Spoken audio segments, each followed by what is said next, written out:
இந்தியாவிலேயே முதன்முறையாக முதலமைச்சர் செல்வி ஜெயலலிதா தொடங்கி வைத்த முன்னோடி திட்டங்களில் ஒன்றான மாணவ மாணவிகளுக்கு விலையில்லா மடிக்கணினிகள் வழங்கும் திட்டம் 100% இலக்கினை அடைந்து நிறைவு பெற்று சாதனை படைக்கப்பட்டுள்ளதாக தமிழக அரசு தெரிவித்துள்ளது.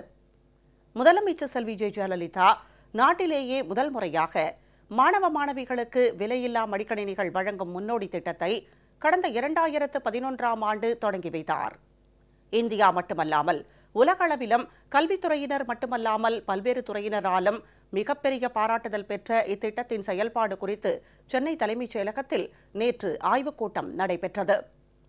21ஆம் நூற்றாண்டின் வளர்ச்சி இலக்கிற்கு இயைந்தவாறு மாணவர்களின் திறனை மேம்படுத்த வேண்டும் என்ற நோக்கில் முதலமைச்சர் செல்வி ஜெயலலிதா அரசு மற்றும் அரசு உதவி பெறும் பள்ளிகள், அரசு மற்றும் அரசு உதவி பெறும் கலை அறிவியல் கல்லூரிகள், அரசு மற்றும் அரசு உதவி பெறும் பொறியியல் கல்லூரிகள், அரசு மற்றும் அரசு உதவி பெறும் பல் தொழில்நுட்ப கல்லூரிகள் ஆகியவற்றில் பயிலும் மாணவ மாணவிகளுக்கு விலையில்லா மடிக்கணினிகள் வழங்க உத்தரவிட்டதோடு கடந்த 2011ஆம் ஆண்டு செப்டம்பர் திங்கள் 15ஆம் தேதி பேரறிஞர் அண்ணா பிறந்தநாள் விழாவின் போது திருவள்ளூர் மாவட்டம் காக்களூரில் நடைபெற்ற விழாவில் தொடங்கி வைத்தார்.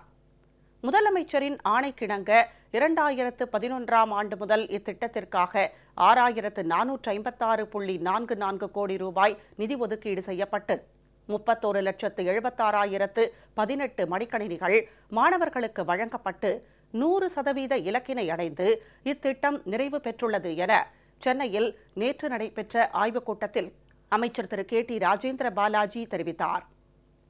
சிறப்பு திட்டங்கள் செயலாக்கத்துறை அரசு முதன்மை செயலாளர் முனைவர் கோ. சத்யகோபால் உள்ளிட்ட உயரதிகாரிகள் இக்கூட்டத்தில் கலந்து கொண்டனர்.